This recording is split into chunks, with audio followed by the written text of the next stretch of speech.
Ginuulan sang reklamo hindi lang sa mga sumalakay kundi pati sa mga opisyal sang probinsya sang Guimaras ang schedule sa pagbiya sa mga fiberglass vessels nga ginpagwa sa Maritime Industry Authority sa Western Visayas.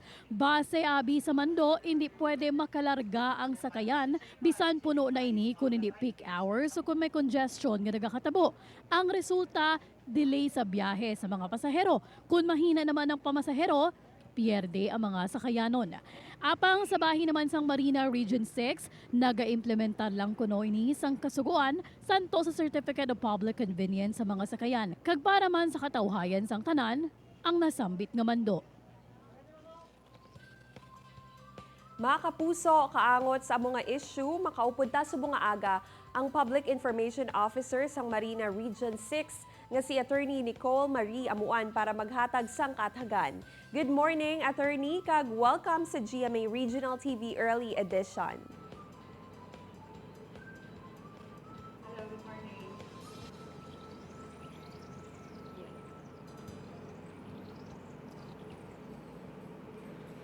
Attorney, para sa kathagan sang publiko, ano bala ang background siningin pagwa sang Marina nga order kaangot sa schedule sang biyahe sa mga fiberglass vessel nga nagaruta sa Guimaras kag Iloilo City?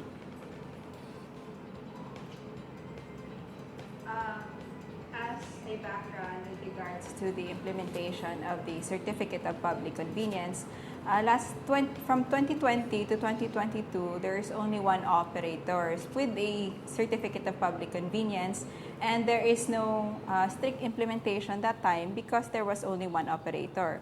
Late July 2022, upon the entry of new operators, the CPCs were now implemented.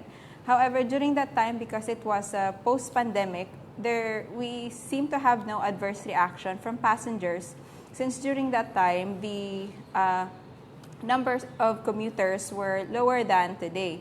So,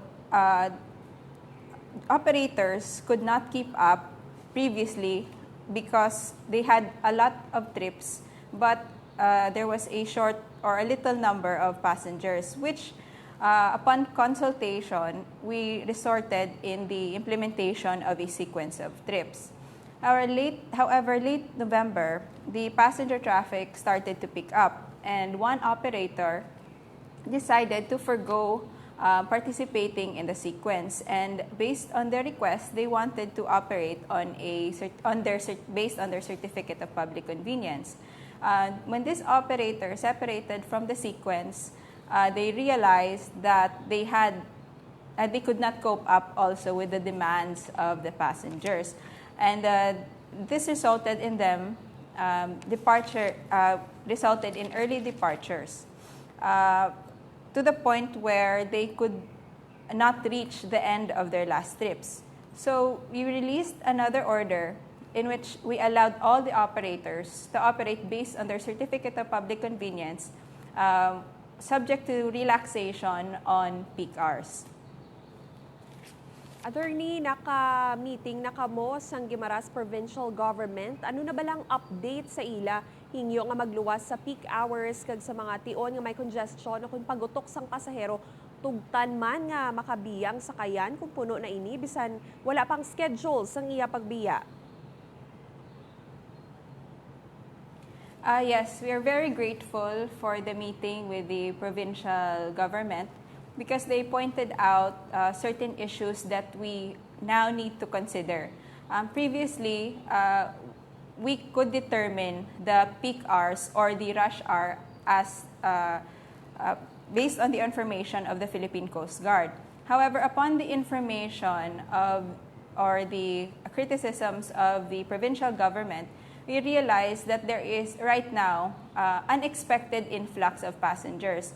Previously, we could say that the peak hours was due to the number of daily commuters. However, because as the provincial government pointed out that there is sometimes on off-peak hours, there's an influx of passengers, this could be attributable to the absence or there were no longer travel restrictions. So in sum, we know that the Guimaras is also a tourist spot. So during off-peak hours, we expect sometimes an influx of tourists. So for us, we were grateful because we also need to consider that we can no longer determine the peak hours. And all throughout, we expect an influx of passengers. Bangod sa ginpagwa nga issue, ano subong ang mensahe naman nga gusto mo ipalabot sa nagkalain-lain nga stakeholders sa Marina?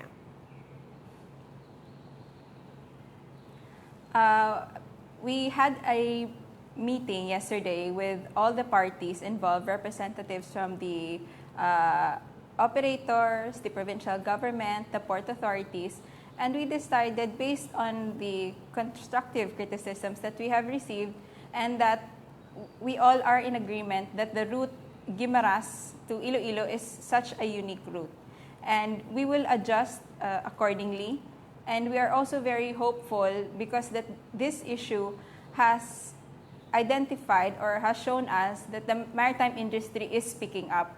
And previously, there was, after the pandemic, gamay ang aton mga pasahero. Pero subong, because of this, na-realize na nga-amat-amat na damo. And we are very hopeful for the maritime industry, the maritime industry in this region.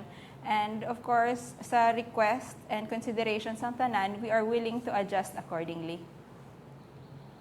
Madamo nga salamat, Atty. Amuan, sa tiyempo ginhatag mo sa amon sa bunga aga. Good morning.